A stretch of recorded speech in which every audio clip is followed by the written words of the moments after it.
Happy Monday, everybody.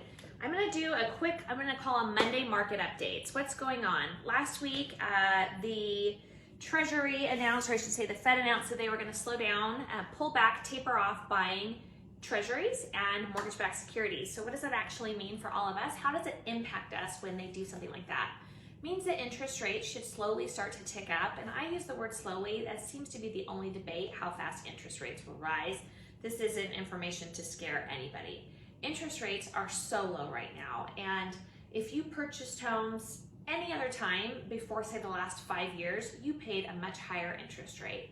I know that my clients have been able to get interest rates, I mean, one of them as low as 1.75%. That was on a 15-year jumbo. Those are some really big payments. But on a 30-year conventional, 2.5%. And so now they might tick up to, say, over 3%. That is still so good in the grand scheme of interest rates. And the people that this really impacts are first-time home buyers, because that first-time home buyer is often squeaking into that payment.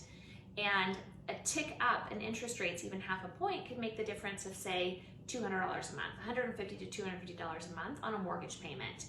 And when you're looking at your budget, that could be a make or break, and all of a sudden that house that you were going to purchase you can no longer afford because the loan is more expensive. It makes your monthly payment more expensive. For everybody else, these interest rates are amazing, and we just need to keep perspective about it. This isn't like we're all in a really good position, let me put it that way. So if you haven't refinanced your home yet, you should refinance your home.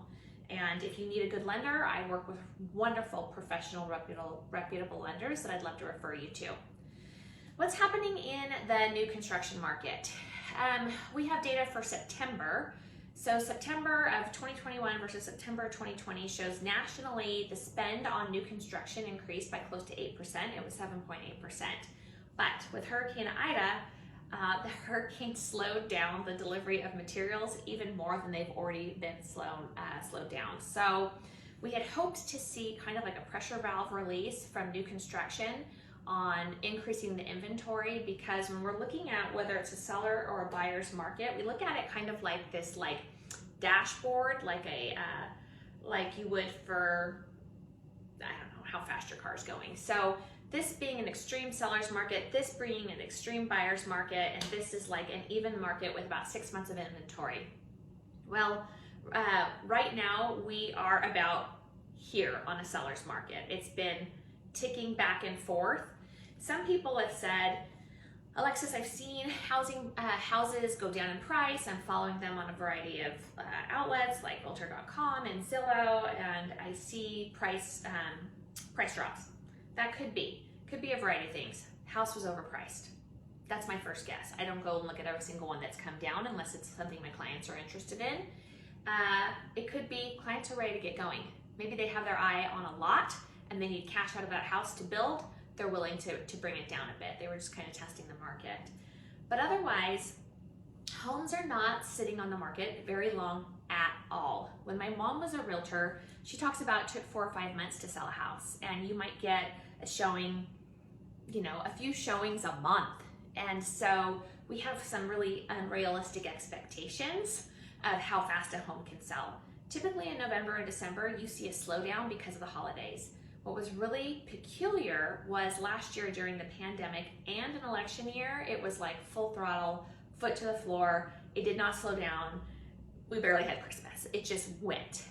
Right now, we're seeing holidays. We're seeing a slowdown, and I think it's a little bit of a return to normal. That doesn't mean it's not a great time to put your house on the market, because there are buyers out there that want to be in, say, before Thanksgiving or before Christmas. So if you're thinking of putting your home on the market, it's still a phenomenal time because it still is a seller's market. If you're thinking you want to buy a house, get out there, go do it. You might hear stories that it's a little more difficult to buy a house. It is, but all of my buyers get their offers accepted, they get in, and they get these incredible interest rates if they're not paying cash. So all in all, this is a good position for both sellers and buyers, a great place to be. And yeah, if you have any questions, you can DM me, and I hope you all have a great week.